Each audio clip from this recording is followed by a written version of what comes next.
सदन के साथी विद्वान सदस्यों ने पक्ष विपक्ष दोनों तरफ से, और खुशी की बात ये भी है कि 7 घंटे से अलग अलग विचार आए, उधर से भी आए, इधर से भी आए, और सारी बात खुल के आई। निश्चित रूप से वर्ल्ड के अंदर हिंदुस्तान सबसे बड़ा लोकतांत्रिक देश है और दूसरे देश हिंदुस्तान को फॉलो करते हैं। प्रत्येक धर्मनिरपेक्ष देश में है, या प्रत्येक धर्म को मानने की एक हर व्यक्ति की आज़ादी है। और जो संविधान ने हमें ताकत दी है, शायद वर्ल्ड के किसी देश में इतना ताकतवर संविधान कहीं का नहीं होगा कि लोकतांत्रिक मूल्यों की जो रखवाली हिंदुस्तान के अंदर होती है वो वर्ल्ड के किसी अन्य देशों में नहीं होती। उदाहरण के तौर पर हिंदुस्तान को लिया जाता है, वर्ल्ड का सबसे बड़ा देश भी। हमें गर्व है कि हम विश्व के सबसे बड़े लोकतांत्रिक देश में रहते हैं, जहाँ संविधान रूपी पवित्र ग्रंथ को सर्वोच्च आदर्श मानकर देश की रीति नीति बनती। सभापति महोदय, मैं 13 दिसंबर 2001 को हमारी संसद पर हुए आतंकी हमले में शहीद होने वाले सुरक्षा कर्मियों और कार्मिकों को नमन करता हूँ। मैं नमन करता हूँ बाबा साहब भीमराव अम्बेडकर जी, सर छोटूराम जी, शिवाजी महाराज, महाराजा सूरजमल जी, चंद्रशेखर आज़ाद जी, अशफाक उल्लाह खान जी और भगत सिंह जी तथा सुभाष चंद्र जी बोस और उनके जैसे वीरों और महापुरुषों को नमन करूँगा। भगवान बिरसा मुंडा जी, सरदार उधम सिंह जी को और जलियांवाला बाग में शहादत देने वाले वीरों और राजस्थान के मानगढ़ में शहादत देने वाले मेरे वीर आदिवासियों को। महोदय, जिनकी वजह से देश आज़ाद हुआ, जिनकी वजह से आज़ाद भारत में संविधान अंगीकृत हुआ, उनका मान सम्मान करना हमारा परम कर्तव्य है। बाबा साहब अम्बेडकर जी ने कहा था कि संविधान मात्र कानूनी दस्तावेज नहीं है, ये हमारे जीवन का सारथी है और सामयिक आवश्यकताओं के अनुरूप है। सभापति महोदय, हिंदुस्तान में प्रत्येक नागरिक को वोट का अधिकार देने की पैरवी बाबा साहब ने करी।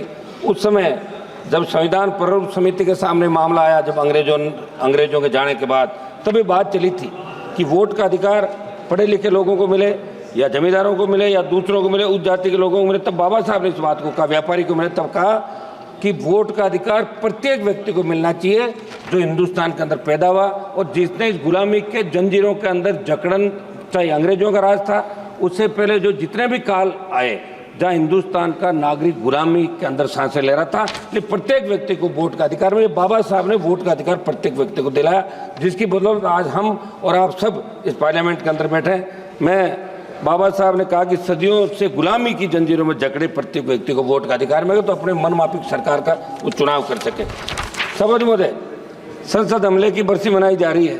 13 दिसंबर 2001 को जो संसद पे आतंकी हमला हुआ, सबसे पहली शहादत राजस्थान के बेटे जगदीश यादव, जेपी यादव ने दी।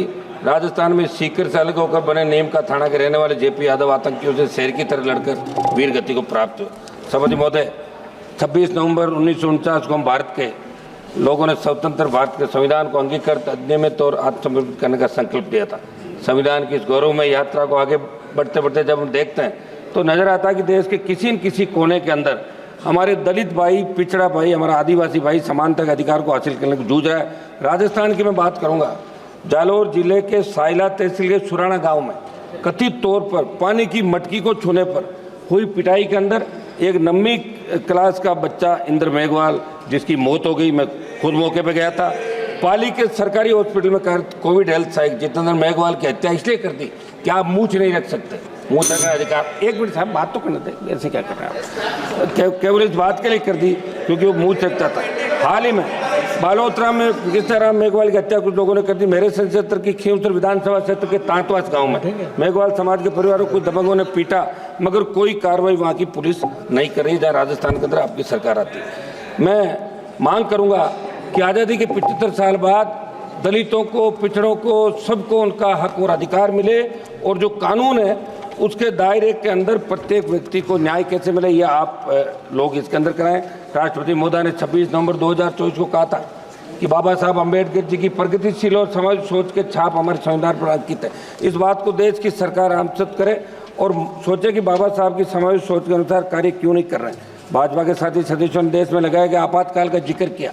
हम भी ये कहते हैं कि आपातकाल गलत लगा था, बहुत से लोगों को तकलीफ पड़ी, बहुत से लोगों को जेलों में रहना पड़ा, ये अच्छी नहीं थी। लेकिन इंदिरा गांधी जी की दृढ़ इच्छा शक्ति ने एक झटके में बांग्लादेश को पाकिस्तान चालक कर दिया था और पाकिस्तान को सबक सिखाया था। इस बात को भी आपको याद रखना। एक मिनट साहब, समय दें साहब आप। हम उक्त समय तो घोषित आपातकाल का, लेकिन आज जो अघोषित आपातकाल है उसका क्या कोई भी सिस्टम के खिलाफ बोले? सीबीआई ईडी जैसी एजेंसियां उनकी आवाज़ को दबा देती है। लोकतंत्र में सभी अधिकार समान रूप से लागू होने के बावजूद इस देश के अन्नदाताओं को एमएसपी पर कानून बनाने की मांग, काले कानून वापस लेने से अन्य मांगों के लिए लंबा आंदोलन करना पड़ा। सबसे मतलब 1-2 मिनट में मेरी बात समाप्त कर रहा हूँ।